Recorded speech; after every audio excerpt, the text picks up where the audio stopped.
Karibu katika mwendelezo wa simulizi yetu ya leo ya simulizi yetu ya Penzi la Kufisha, na hii ni sehemu ya 3. Simulizi yetu inamhusu Ayubu, kijana ambaye alitokea kumpenda Monica, lakini kwa bahati mbaya hakufanikiwa kuwa naye kwa sababu Monica alimkataa. Hicho ni kipindi wakati bado anasoma. Walipomaliza na miaka mingi kupita, Ayubu alifanikiwa tena kukutana na Monica kupitia Ivan, rafiki yake, na siku aliyokutana Ayubu na Monica walienda kulala pamoja, lakini katikati ya usiku Monica alifariki. Ayubu alijikuta katika matatizo. Alijikuta amekuwa mshukiwa wa mauaji ya Monica.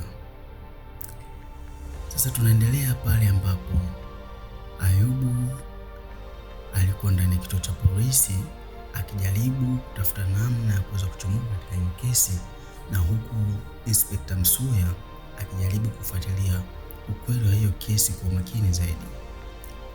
Sasa leo tunaendelea hapa. Ayubu anasema Inspector Msuya hakuwa mtu kuamini hisia pekee, bali aliamini ushahidi. Anasema hivyo aliendelea kuifuatilia kesi kwa makini. Alijaribu kutafuta rekodi za kamera za mtaa, lakini nyumba ya Monica haikuwa na CCTV. Ila kulikuwa na duka jirani ambapo kulikuwa na kamera ambazo zinaangalia upande wa barabara ambayo inaenda nyumbani kwa Monica. Wanasema polisi walipitia rekodi za saa 6 hadi saa 8 usiku, muda ambao ndo walikuwa wanakadiria kusema mauaji yalitokea. Wanasema kwenye picha walimuona Ayubu akiingia mapema jioni akiwa mtulivu kaongozana na Monica. Lakini saa 6 na dakika 53 waliona mwanaume mwingine akikaribia nyumba hiyo na kuingia akiwa amevalia koti jeusi na kofia.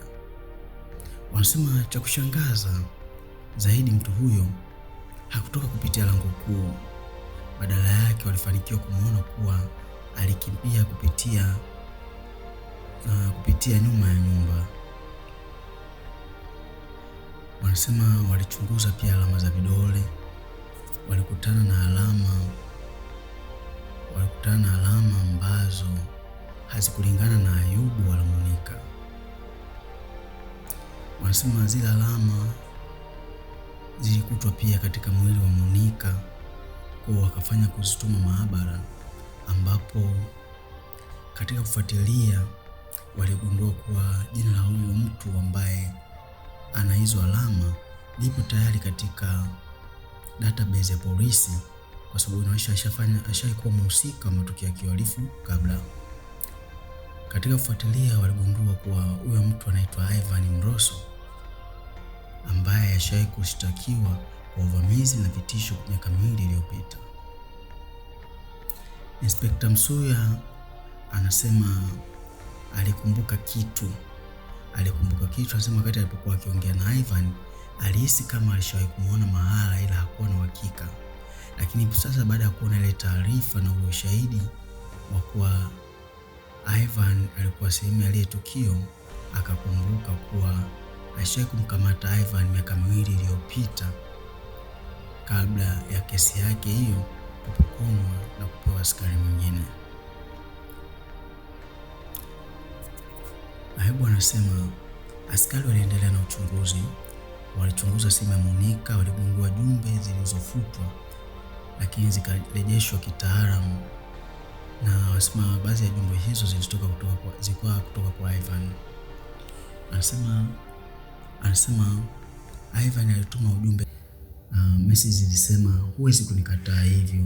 Hasa zingine zilijaribu kusema ukijaribu kuwa na mwanaume mwingine hautapenda kitakachotokea. Alipewa maonyo mengi na Ivan katika message hizo.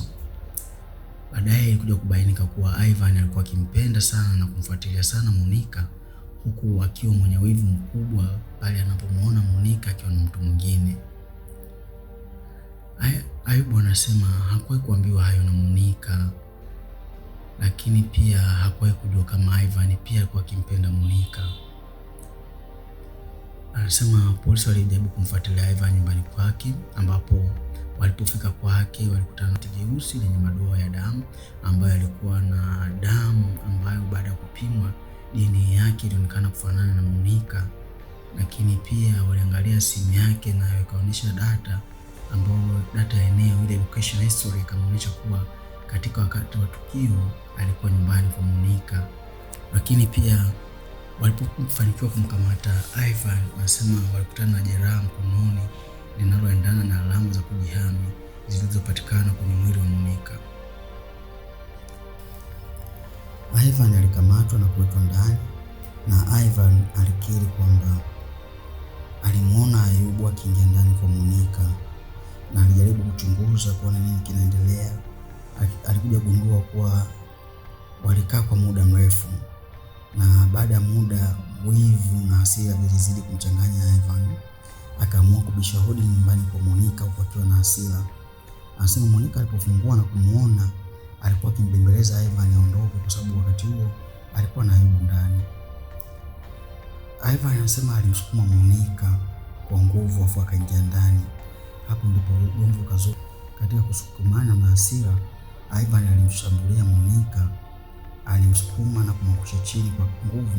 Ndio maana wakati Ayubu alipomwona Monica aliona damu zikitoka kichwani kwa Monica kutokana na ugomvi uliokuwa umetokea kati yake na Ivan. Inspekta kamuuliza Ivan, kwa nini ulifanya haya yote? Ivan alisema, nilikuwa nampenda Monica toka tunasoma. Nilimpenda sana kuliko Sadiki na Ayubu walivyompenda, ila mara zote hakuwa nichagua mimi. Ivan anasema alifanya visa ili Sadiki aachane na Monica, lakini bado Monica alimchagua Ayubu na sio yeye. Kulingana na ule wivu, Ivan anasema akaamua moyo wake kusema kama yeye hawezi kumpata basi hakuna atakayempata Monica. Ushahidi ulipatikana, lakini pia Ivan alikiri makosa kusema kahusika katika mauaji. Ayubu anasema siku 3 baadaye nilikaa tena kwenye chumba cha mahojiano, safari hii bila pingu. Anasema Inspekta Msuya aliomba radhi. Anasema Ayubu, tunaomba radhi, ushahidi unaonyesha haukuwa mhusika wa mauaji haya. Ayubu anasema nilivuta pumzi ndefu, macho yakijaa machozi. Akawaza moyoni jinsi alivyompenda Monica na alivyompoteza. Inspekta akasema wakati mwingine mapenzi ya watu yanaweza kuwa hatari kuliko hata chuki. Ayubu anasema aliachiwa rasmi na kesi ya Ivan ikapelekwa mahakamani, lakini anasema yeye alibaki na maumivu ya kupoteza mwanamke anayempenda kwa muda mrefu, na pia alikuwa na majuto ya kuvunja familia kisa ameshindwa kumsahau mpenzi wa jana wake. Anasema kutoona thamani ya kile alichokuwa nacho kilifanya atafute kile kilichomletea maumivu, na sasa anasema amepoteza kila kitu kwa kukosa makini, na baada ya kuvamia dunia kwa pupa akakutana na watu wenye wivu walimsababishia maumivu makubwa. Kesi ilisolviwa na Ivan alienda jela, ila Ayubu anasema siku moja akiwa amelala usiku alikumbuka kauli ya Inspekta Msuya kusema waliiona message kutoka kwake ikiwa na ujumbe kama uliosema kwamba kama si wangu hautakuwa mtu mwingine. Ayubu anasema niliwaza ni nani alituma ujumbe huo kupitia simu yangu. Anasema aliwaza kwa muda mrefu mpaka usingizi ulipomchukua. Asante kwa kusikiliza story yetu. Tukutane tena kwenye simulizi zingine kupitia hapa Storyverse Swahili. Usisahau kusubscribe.